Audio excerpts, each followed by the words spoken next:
ஹே guys, spike ஃபிஷ்ஷுக்கு வந்து என்ன மாதிரி ஃபீட் கொடுக்கலாம், எப்படி வந்து டேங்க் செட் பண்றது, அதுக்கப்புறம் என்ன டேங்க் மிட்ஸ் எல்லாம் ஆட் பண்ணலாம், இதை பத்தி தான் இந்த வீடியோல பார்க்க போறோம்.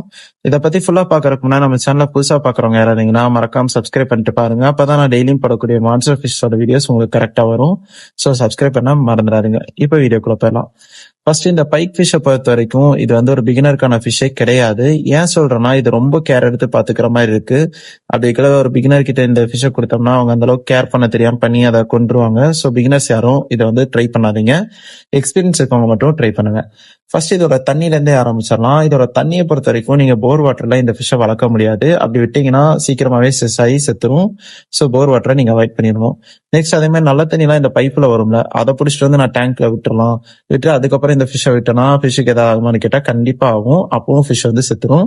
இதுக்கு நீங்க அப்படி என்ன தண்ணி யூஸ் பண்ணலாம்னா ஆரோ வாட்டர் யூஸ் பண்ணுங்க. இந்த தண்ணி கேன்ல எல்லாம் வந்து கொடுப்பாங்கல்ல, அந்த கேனை வாங்கிட்டு வந்து தொட்டிக்குள்ள விட்டுருங்க. விட்டுட்டு ஒரு 2 days வந்து நல்லா கண்டிஷன் ஆக விட்டுருங்க அந்த தண்ணியை. அது கண்டிஷன் ஆனதுக்கு அப்புறம் நீங்க வந்து ஃபிஷ்ஷை விட்டீங்கன்னா தான் கரெக்டா இருக்கும். அதுக்கு முன்னாடியே விட்டீங்கன்னா கண்டிப்பா ஃபிஷ் வந்து நல்லாவே அஃபெக்ட் ஆக ஆரம்பிக்கும்.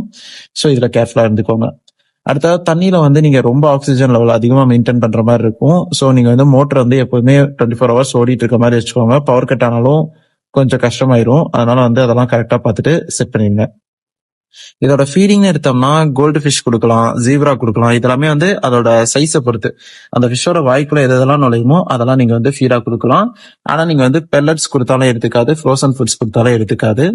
அதுக்கு பதிலாக நீங்க வந்து ஷ்ரிம்ஸ் கொடுக்கலாம், ப்ரான்ஸ் வந்து சின்ன சின்ன கட் பண்ணி கொடுக்கலாம். அதுக்கப்புறம் பெரிய ஃபிஷஸ்மே வந்து சின்ன சின்ன கட் பண்ணி கொடுத்தீங்கன்னா அதையுமே இது வந்து எடுத்துக்கும். ஆனா பெல்லட்ஸ் வந்து என்ன பண்ணாலும் இது எடுத்துக்காது. இதோட பெஸ்ட் ஃபுட்னு பாத்தீங்கன்னா நீங்க வந்து ப்ரான்ஸே கொடுக்கலாம். அது கொடுத்தீங்கன்னா நல்லா கலரேஷனும் கிடைக்கும், ஸ்பீட் க்ரோத்தும் இருக்கும், ஃபிஷ்ஷும் நல்லா ஹெல்த்தியா இருக்கும். ஏன்னா என்னோட ஃபிஷ்ஷுக்கு நான் வந்து அதான் கொடுத்துட்டு இருக்கேன். நல்லா ப்ரானை வாங்கிட்டு வந்து கிளீன் பண்ணிட்டு அதுக்கப்புறம் அதை வந்து வீக்லி ஃபீட் பண்ணிட்டு இருப்பேன். அந்த மாதிரி நீங்களும் ட்ரை பண்ணனாலும் ட்ரை பண்ணி பாருங்க.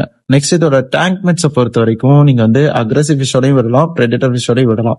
ஆனா அது எல்லாமே இதோட கொஞ்சம் சைஸ் பெருசுல இருக்கணும். ரொம்ப பெருசா இருந்துச்சுன்னா அந்த பிரெடேட்டர் ஃபிஷ் வந்து இதை பிடிச்சி சாப்பிடுவோம். ஸோ இதோட சைஸோட கொஞ்சம் பெருசா இருக்க மாதிரி ஃபிஷ் ஸ்டார்ட் பண்ணிட்டீங்கன்னா எந்த ஒரு இஷ்யூமே இருக்காது. டேங்க் செட்டப்பை பொறுத்த வரைக்கும் நீங்க வந்து கீழே சாண்ட் வச்சுக்கோங்க, மேல வந்து லைட்டை கொஞ்சம் அவாய்ட் பண்ணிக்கோங்க. ஏன்னா லைட் வச்சீங்கன்னா இந்த ஃபிஷ் கொஞ்சம் ஸ்ட்ரெஸ் ஆகும். இது வந்து நேச்சர்ல வந்து கொஞ்சம் டார்க்கான பிளேஸ்ல தான் இருக்கும். ஸோ நீங்க உங்க டேங்கையும் வந்து கொஞ்சம் டார்க்கான பிளேஸ்ல செட்டப் பண்ணிட்டீங்கன்னா கொஞ்சம் பெஸ்டாவே இருக்கும். அதே மாதிரி நீங்க வந்து டெக்கரேஷன்ஸ் எல்லாம் வைக்காதீங்க. பிளான்ஸ் இதெல்லாம் வந்து வச்சீங்கன்னா கண்டிப்பா இது வந்து ஹண்ட் பண்ணி சாப்பிடும்போது அதை பிடுங்கி எரிஞ்சிரும். அப்படி வைக்கிற எல்லாமே மேல மிதங்கிட்டு தான் இருக்கும்.